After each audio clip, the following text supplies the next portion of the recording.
always tried to go CBD locations because I wanted it to be like the luxury stores. So, you know, luxury like Louis Vuitton, all that would be in the CBD, and I wanted people to travel to it, you know, from out in the suburbs, from out west to come into the city to go, I'm going to Culture Kings, you know, and to make it that journey. People don't value what they don't fight for. Part of that journey there created more of the feeling, the emotion, the brand identity to it. And we could have just rolled out in all the shopping centres. We had all those deals like Westfield, they would scream for us, right? Because we'd put on a show and bring all these people, but we didn't take that sugary dopamine. We stayed for the long term on that and focused more online, which was very hard in those early days. It was fucking brutal, you know, the magenta on the websites crashing and all the stuff, and all the everyone we were competing with online was just losing money hand over fist. Like, remember the Surf Stitches and the Iconics and stuff, you know, Iconics lost $500 million since it's been going, you know. It's like you're going against these big loss leading beasts where we were always trying to be profitable, but we put that effort into online, and we were making a lot of money in stores and just pouring it into the online part, because I knew long term there's no way this is going to work with a store network where you have a crappy little store with a tiny little range, one person working in it, no atmosphere, no vibe. 20 minutes away, you've got another store with the exact same crap in it.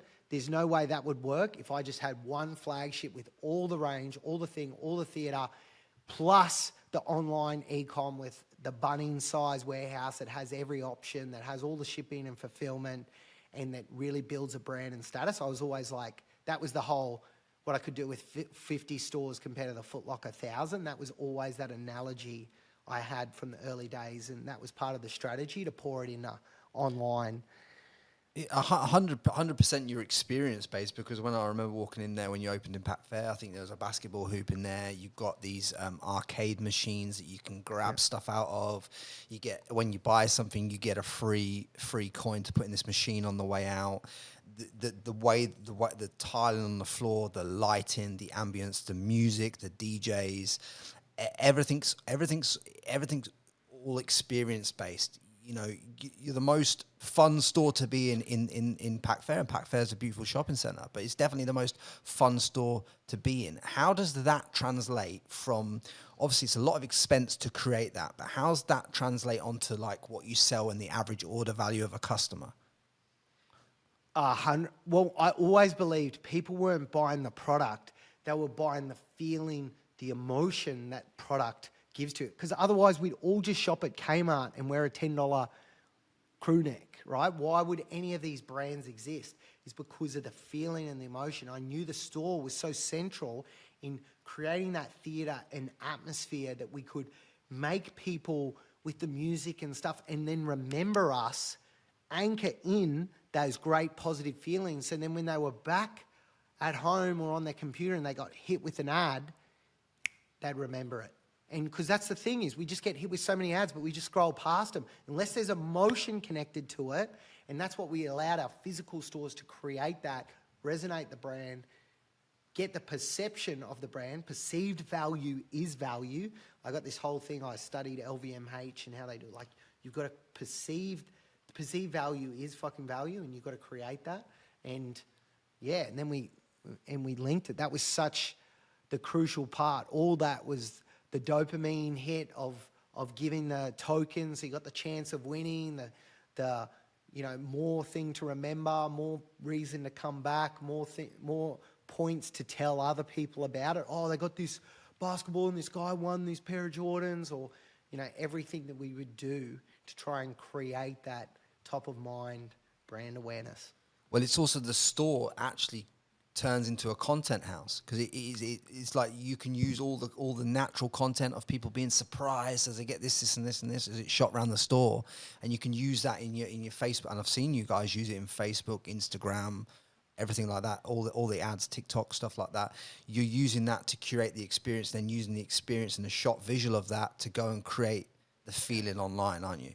Essentially. 100%. If you looked at our 100 best pieces of content over the last 5 years, I guarantee 95 of them would be in store. Like, that's that's what it is. And it was so organic to use the staff and the congruent part and make it as free flowing as you can.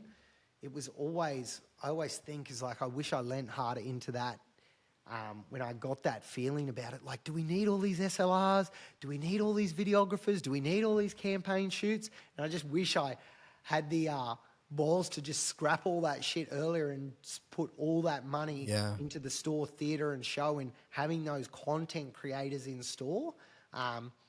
That's what I, hindsight, I would have done earlier to scale it, because I remember getting that feeling. But it's that thing is, you don't want to buck the trend. It's like, because especially creatives in their field, this is one of my biggest lessons. I say, when you employ creatives or you're creative yourself, you have to watch out.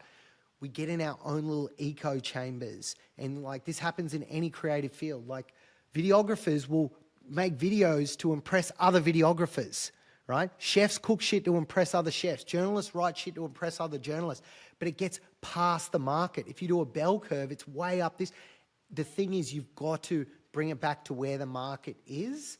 And that's where sometimes too, for their ego, they don't want to do it. Like, a chef doesn't just want to cook a T-bone steak with a nice Cafe de Paris butter, because that's so fucking easy. Anyone could do it. When it's like, but it's the fucking best, and it's what the customer wants, and I'll pay $75 fucking for it as 82 margin, because it's, and that's the thing, that's that business side dealing with creatives. I always say creatives are amazing. You have to create constraints and guardrails for them to operate in. If you don't have guardrails, they'll fucking, they'll go way past the market every time.